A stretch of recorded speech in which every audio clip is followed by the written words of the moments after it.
Hello, I am Professor Kalpesh Patel, Electrical Engineering Department from the Mahatma Gandhi Institute of Technical Education and Research Center, Navsari. Our subject is Power Electronics of the BEd 3rd year 5th sem and the subject code is 3140915. Our second chapter name is DC-DC converters, switching voltage regulators.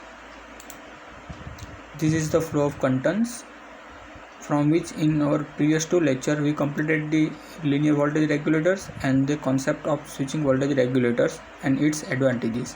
So in this lecture we will conduct the operation and principle of basic DC to DC converters topology. So in this lecture we will conduct the buck converters.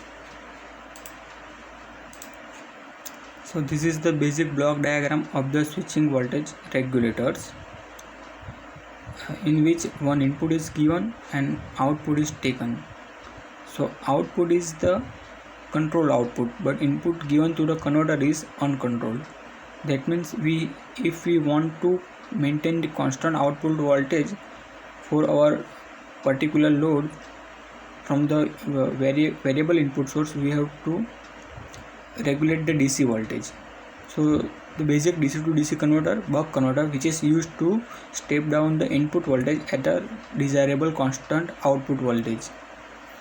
So basic elements of the DC to DC converter is shown in the figure, in which DC choppers, comparators, amplifier and control circuits. In DC chopper it is the high frequency switch, static switch like BJT, MOSFET, IGBT, and one reference is set at here. The output is sensed by the voltage sensor and compared with the reference voltage. So comparator gives the error signal according to the reference signals and sensing by the output. So this error signal is amplified by means of the amplifier and given to the control circuits. So control circuit generate the PWM pulses to turn on and turn off the DC chopper switch. So by turn on and turn off we can control the output voltage whatever the input is given to the converter. This is the basic circuit of the buck converter. Buck converter, that means step down converter. Step down, that means output voltage is less compared to the input voltage. So here S is a switching chopper, input voltage is Vin, which is the given by the battery, and this D is the freewheeling diode. Here one is the inductor, one is the capacitor, and R is a load, and this is the signal or a command given to the control switch. So this indicate on state and this indicate off state. So during the on state, switch S is closed and voltage current is flow from switch to inductor, inductor to capacitor, and capacitor to capacitor, and also from the load, and finally come back to the source. During turn off conditions, switch S is open and all we know the inductors release the energy in the same directions. So now is current flow from inductor to capacitor, capacitor to diode, also from the inductor to resistance, and resistance to the diode. So this is the turn off period. So basic buck converter is divided in two modes. One mode is the switch when switch S is on, and second mode is when switch S is off. So total time period is given by the TS, which is the summation of the T on time plus T off time, and the switching frequency F is equal to 1 over total time TS. So duty cycle is defined as by the turn on time divided by total time. So here turn on time is T on and total time is TS, and duty cycle is denoted by the D or a D on or a D.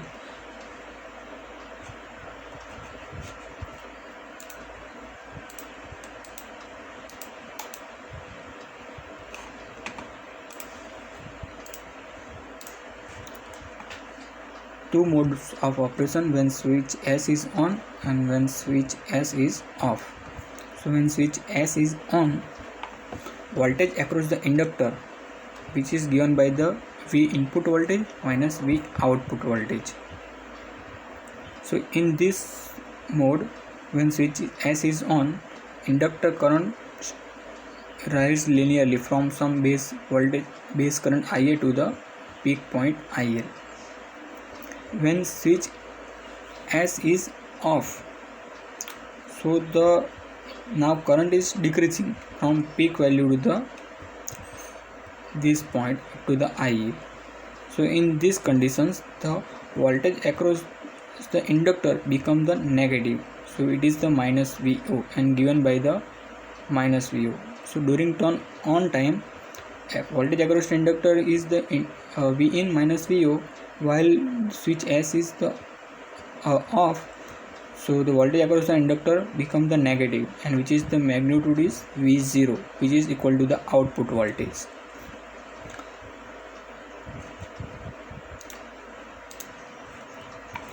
And the current through the inductor IL is given by the V in minus VO divided by L. So this current is during turn on time when the switch S is off. So inductor current linearly decreasing from this peak value to this value. So it is given by minus VO by L, and this difference is defined as the delta I, which is the current ripple in the inductor current.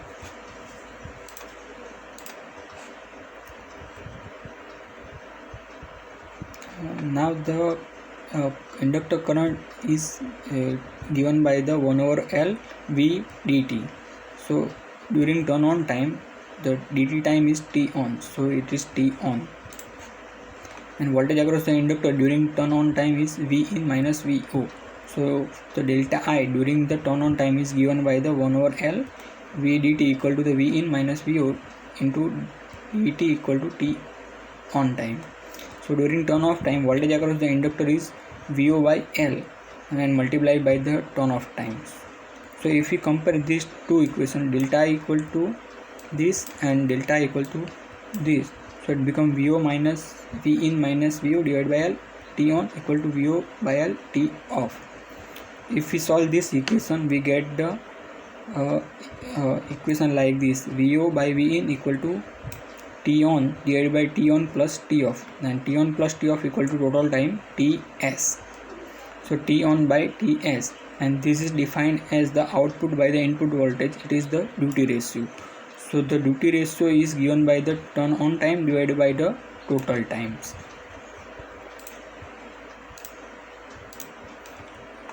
Now load change with the fixed D. Fixed D, that means duty ratio is fixed. If we change the voltage, if we change the load R, so what happen in the inductor currents? So if we will IL change, if R is getting smaller, so if we decrease the value of R is getting smaller, that means the value of resistance become smaller. So as a load resistance as a load is increased.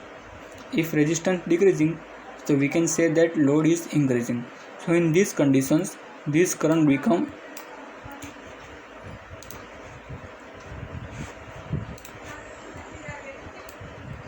lower compared to the previous value. So further we decreasing the value of resistance R, it become this. So if the inductor current during turn on turn off not comes to the zero value, so this mode is known as the continuous conduction mode. If the current is become zero, so this mode of conduction is known as the discontinuous conduction mode. So in continuous conduction mode, current never become the zero.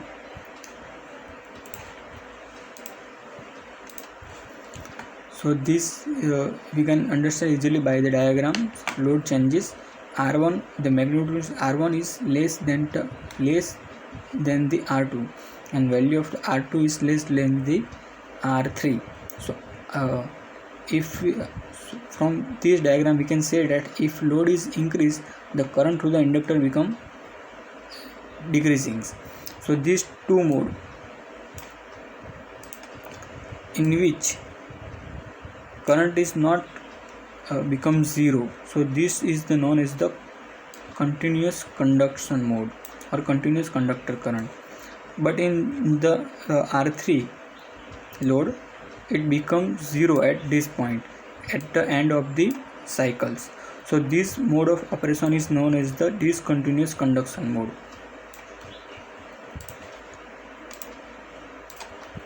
So in discontinuous inductor current mode, the difference voltage transfer ratio is not equal to the duty ratio or D-on duty ratio.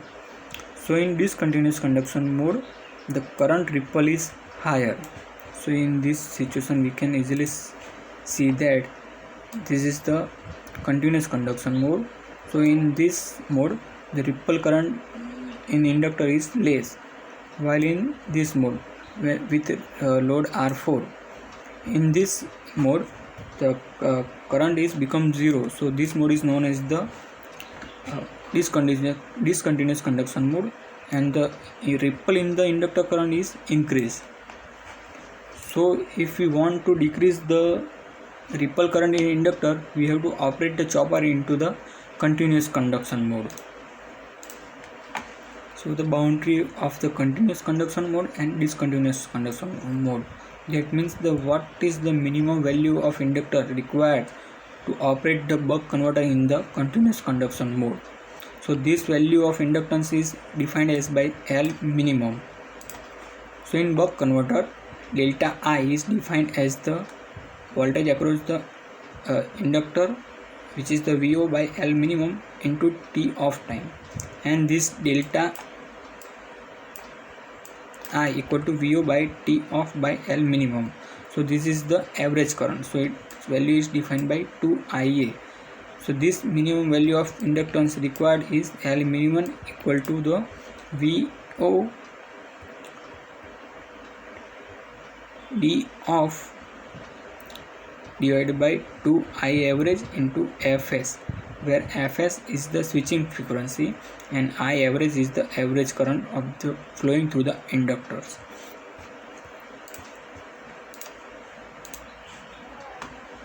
From this equation, T off divided by Ts equal to D off. So T off equal to D off into Ts. So if we put the value of T off from the previous equation, so T off equal to the D off into Ts, but Ts is the 1 over the switching frequency Fs, so it become D off by Fs and I2IA as it is. So this L minimum value of inductance required to operate the buck converter in conduction mode is given by this equation. L minimum equal to VO D off by 2 I average Fs. So here one example of buck converter is given. A buck converter has the following characteristics: output voltage VO equal to 5 volt, output current or a load current equal to 10 ampere, input voltage Vin is 10 volt, and switching frequency 100 kilohertz. Operating mode is continuous conduction mode. So find the value of L minimum. So we have to find the value of inductance, minimum value of inductance required to operate this converter into the continuous conduction mode. So duty ratio is given by the output voltage by input voltage. So here output voltage is 5 volt and input voltage is 10 volt. So 5 by 10 equal to 0.5. So duty ratio equal to the 0.5. So D off is 1 minus D on. So D off is also 0.5. So minimum value of inductor L minimum equal to the VO D off by 2 I average by Fs.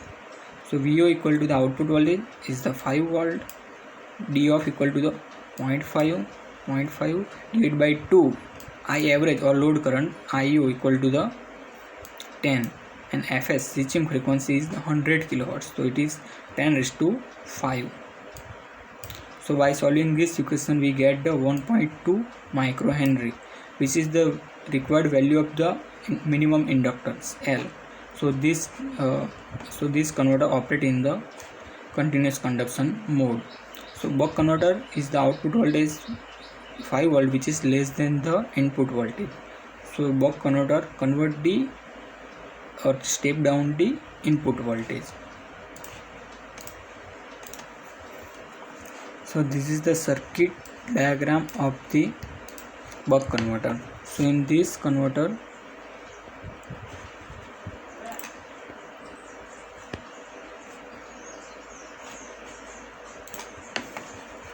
transistor Q1 is the switching device which is connected in this way by replace the switch S. So Vs is the input voltage, Vu or Va is the output voltage, Iu, Ia is the load current. Here Dm is the freewheeling diode and capacitor C is act as a filter out the output voltage.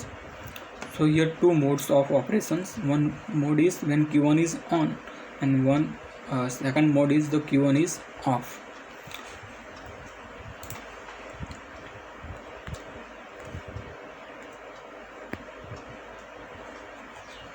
So this is mode 1 when switch is on. So current is flow from inductor to capacitor and also from inductor to the load. So in this mode, current is Is or IL is increasing from I1 to the I2. So this magnitude is given by I1 to the I2. So this is the turn on time T1.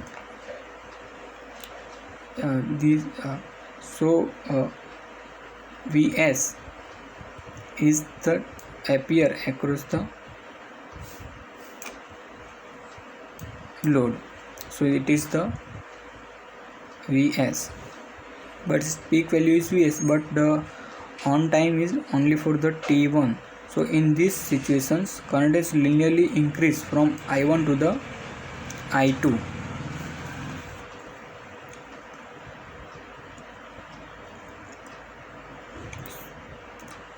And second mode, when switch or a transistor is turned off. So now the current is flow from inductor. Now the current source is the inductor. So its current is flow from inductor to capacitor, also from capacitor to load to the Dm. So in this situation, switch is off but diode is on. During previous mode 1, switch is on but diode is in reverse bias condition, so it is in off conditions. So now the value of the current from I2 to the I1 is decreasing during the turn off time or mode 2. So this value is decreased from I2 to the I1. So the difference between I2 and I1 is given by the delta I, which is the ripple current through the inductors. So now this is the complete time period, total time T. So it is the summation of T1 plus T2. So from this it is the repeated cycle. When T on, when switch is turned on, so it increases from I1 to the I2. When switch is off, it decreases from I2 to the I1. So this is the average current through the inductor, which is given by the IL.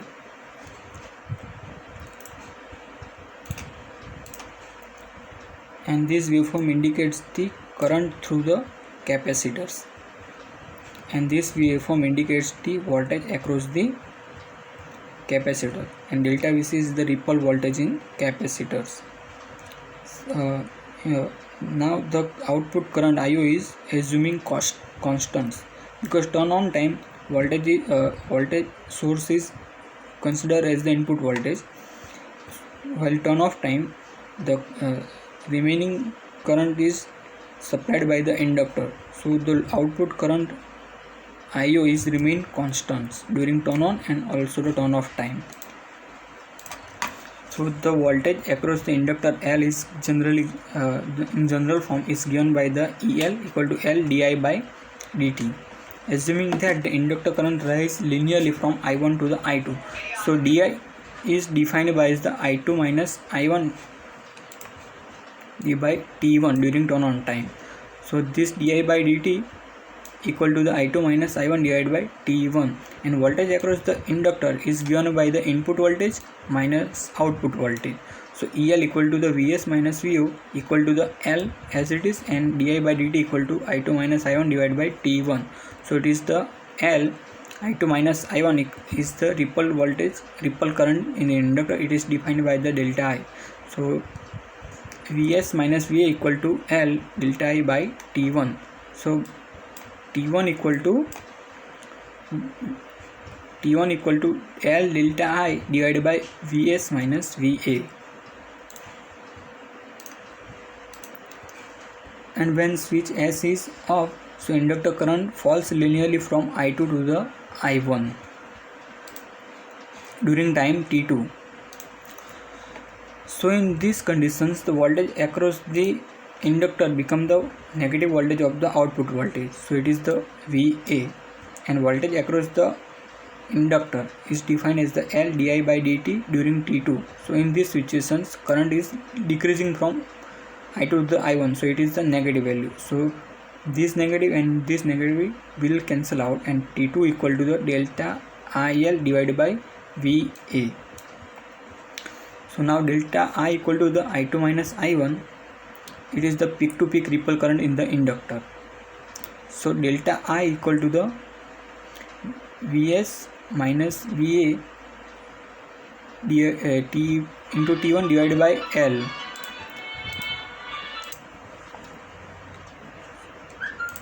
This is from the first equation. Now from this equation, delta I equal to T2 Va divided by L. So by comparing these two delta I value, so we get these equations. But as all we know, T1 turn on time is defined as the KT, where K is the duty cycles and T2 is the 1 minus KT. So T2 is turn off time and T1 is turn on time. So its relation with the duty cycle is given by these equations. So output voltage Va equal to KVS. Output voltage Va equal to KVS. So here K is the duty cycles. So assuming the lossless circuit, that means there is no loss in the converter. So the whatever the input is supplied to the converter is, we get the 100% output. So this is the input power Vs Is. So we get same power at the output side, which is equal to the Va Ia, but Va equal to the KVS. So here KVS equal to the Ia equal to the Vs Is. So from this equation, also the source current Is equal to the KIS. The switching time period T can be expressed as T equal to the 1 over F. Also T equal to the total time. So it is the T1 plus T2. And T1 plus T2 equal to the, here T1 is the delta IL divided by Va minus Vs from the previous equations, and T2 equal to the delta IL by Va. So we get the delta IL Vs divided by Va in bracket Vs minus Va, which is the value of T.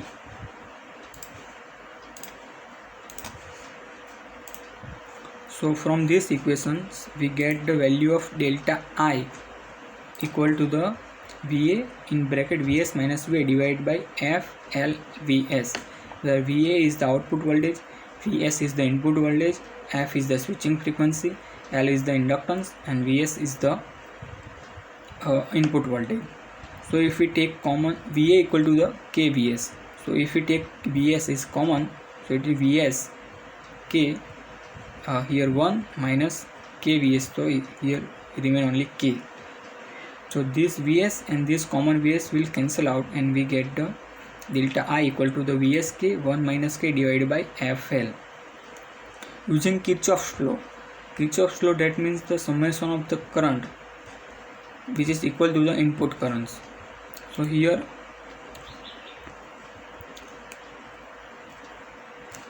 the inductor current IL is the summation of the IC plus IA. So the inductor current IL equal to the IC plus IA, or output current. Now we assume the load is the continuous current. So ripple in the output current is very small, which is delta I, which is very small or negligible. So we can neglect the ripple in the output current IA. So the whatever the ripple present in the delta I, which is equal to the ripple in the capacitor current. So it is delta IL equal to the delta IC. That means the ripple in inductor current which is equal to the ripple in the capacitor's currents. Now the average capacitor current for T1 by 2, T1 time divided by 2 plus T off divided by 2. So it is T by 2. So average current is inductor IC is given by the delta I by 4. As we all know, the voltage across the capacitor is given by the 1/c integration IC dt. So here C is the capacitance and IC is the current flowing through the capacitor. If we put the value of capacitor current IC in this equation, so it become this 1/IC capacitor current is delta I by 4 dt during the time of 0 to T by 2. But now the voltage delta, if we solve these equations, delta I by 4 is the common, and here 1 integration of 1 is T, so it become T by 2. So this T by 2 into 4 equal to the 8. So we get the delta I by 1/T equal to the 1/F. So delta I by 8FC, which is the value of the capacitor voltage Vc. Now substitute the value of delta I from the equation 5.51 in these equations. So value of delta I equal to the Vsk 1 minus k by Fl, or delta I equal to Va in bracket Vs minus Va divided by Fl Vs. So if we put the value of delta I in this equation, it become the voltage across the capacitors equal to the this. So it is the delta Vc equal to Va Vs minus Va divided by 8Fl equal to the delta I and 8Fc. So 2 times F, so it become F square. Here Va equal to kVs. So if we take common Vs, so here we get the Vs in bracket 1 minus k. So Vs, here Va, this Vs is cancelled out by this Vs. Also Va equal to the Vsk in bracket 1 minus k 8LCF square as it is.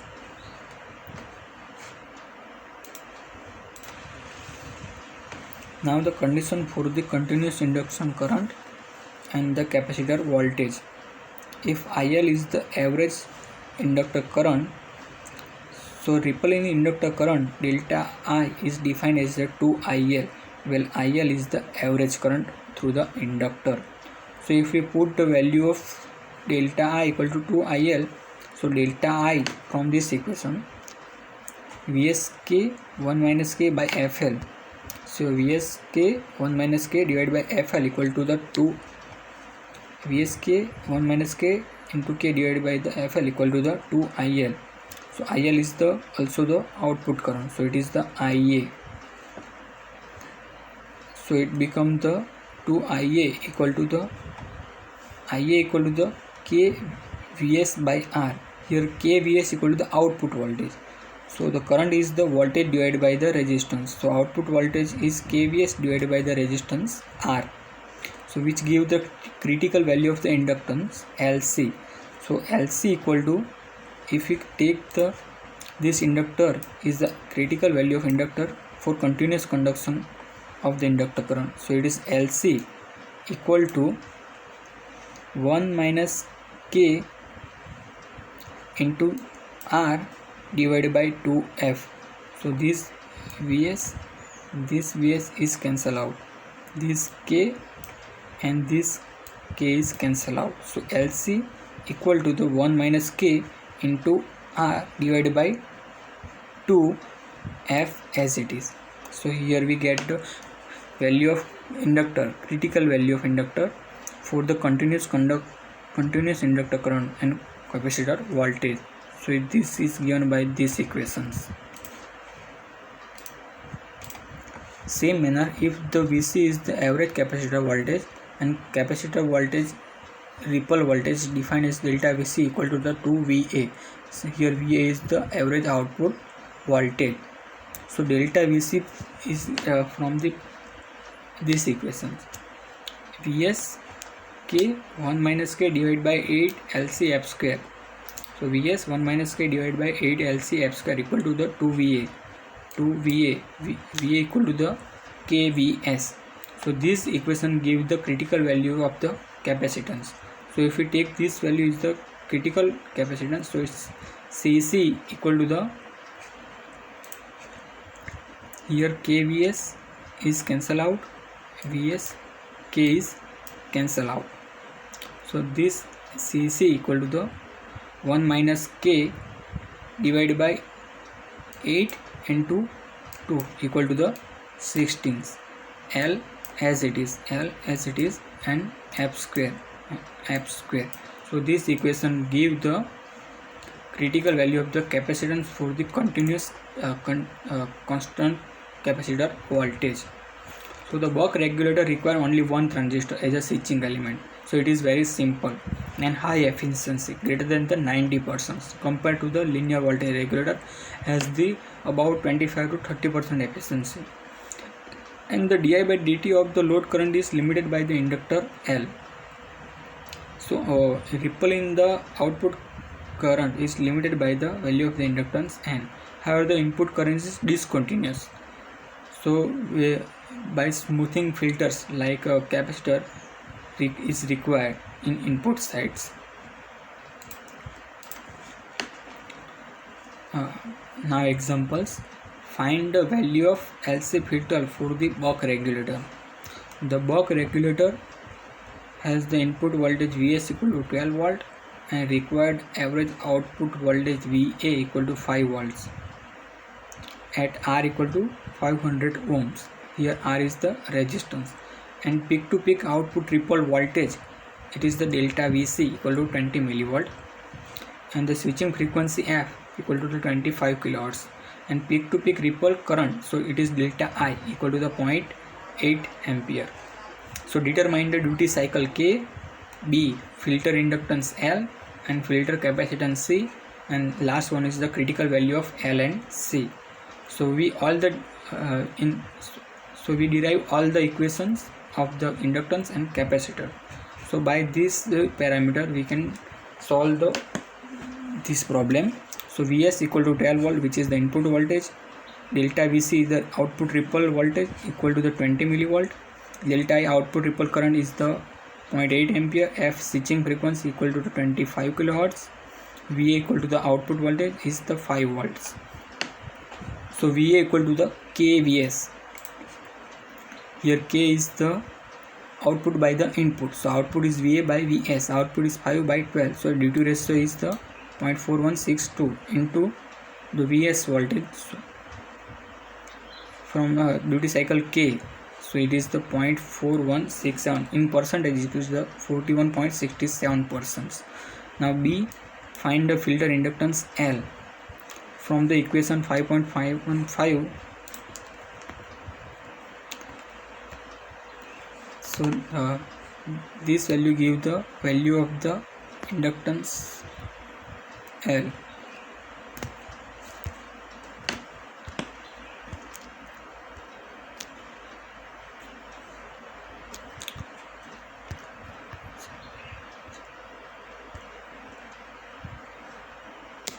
So this equation gives the value of inductance L. If we so L equal to the Vsk 1 minus k divided by delta I into F.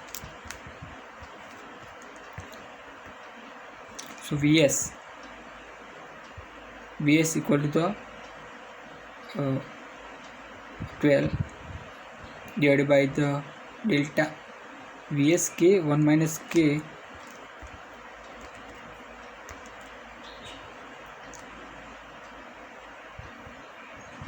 so this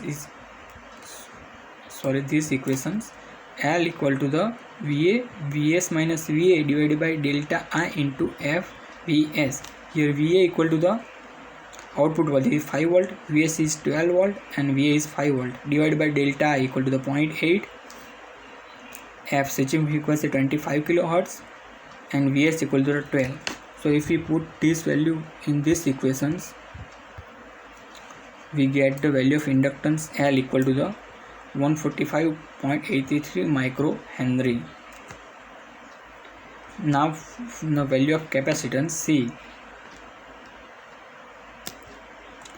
From these equations we get the value of capacitance C equal to the delta I by 8F into delta Vc. Delta I equal to 0.8, 8F is 25 kilohertz and delta Vc equal to 20 millihenry.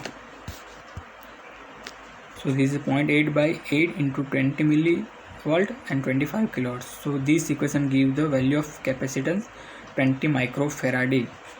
Now find the value of the critical value of inductance and capacitor. So LC and CC. So LC equal to the 1 minus K R by twice F.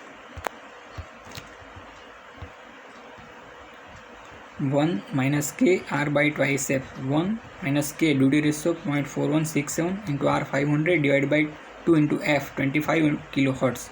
So this gives the value of critical inductance is the 5.83 millihenry and the critical capacitance CC equal to 1 minus K divided by 16 L F square. 1 minus K equal to the 0.4167 divided by 16 L is this value and L equal to this value 5.83 millihenry and F square 25 into 10 raised to 3 square. So this equation gives the value of critical capacitance CC equal to the 0.4 microfarad. Now the G2 question. First one is the explain buck converter with figure and mode of the operation.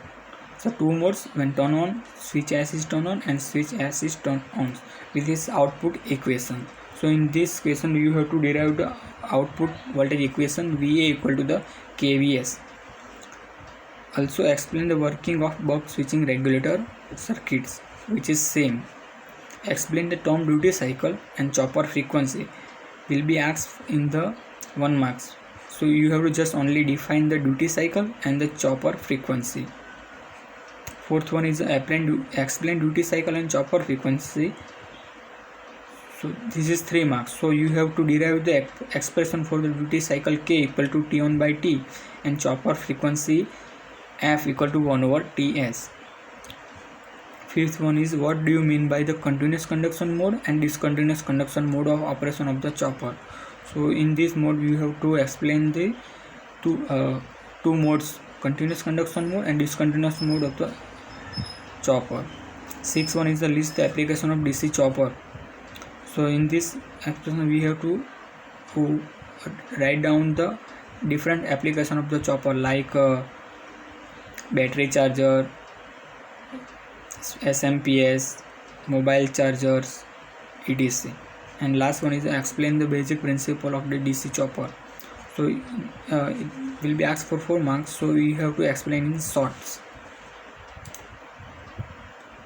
So in this lecture we completed the operation of the principal and DC to DC converter, buck converter. So in next lecture we will conduct the boost converter. It is used to step up the input voltage. So output voltage is higher than the input voltage, while in buck converter output voltage is less than the input voltage. Thank you.